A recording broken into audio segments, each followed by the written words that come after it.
તો વાત કરીએ નવસારીની તો નવસારીમાં ગૌરક્ષકો દ્વારા ગાય માતાને રાષ્ટ્રીય માતા જાહેર કરવાની માંગ સાથે ધારાસભ્યની ઓફિસ ખાતે રજૂઆત કરવામાં આવી હતી।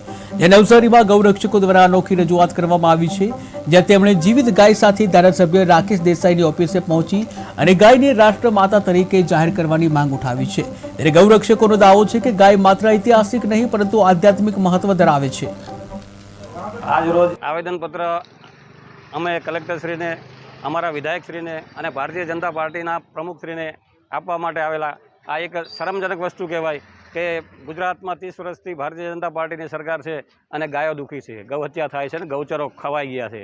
આજે ગાયો માટે કચ્છમાં યોગી દેવનાથ જે 4 દિવસથી અનશન પર બેઠા છે પણ સરકાર ધ્યાન આપતી નથી। જગતગુરુ શંકરાચાર્ય ઘણા ટાઈમથી ગાયો માટે ગૌ હત્યા બંધ થાય એના માટે અનશનો કરી રહ્યા છે, આંદોલનો ચલાવી રહ્યા છે, પણ સરકાર ધ્યાન આપતી નથી। પહેલાં એક જમાનો હતો રાજા રજવાડાનો, કોઈ પણ રાજા હોય એની નીચે એક રાજગુરુ હોય અને રાજગુરુ જેમ કે એ રીતે આખું ની દોરીનું સંચાલન થતું હતું। પણ આજના જમાનામાં કોઈ મુખ્યમંત્રી હોય કે વડાપ્રધાન, સાધુ સંતો અને રાજગુરુને કે શંકરાચાર્યને કોઈ ધ્યાન આપતા નથી અને એને ગણતા જ નથી। પણ આ જે એનો સત્તાનો જે મોહ છે, સત્તાના મોહમાં જે ઊંધે રવાડે અને ઊંધી જગ્યાએ જે જઈ રહ્યા છે એ એની પતનનું કારણ બનશે।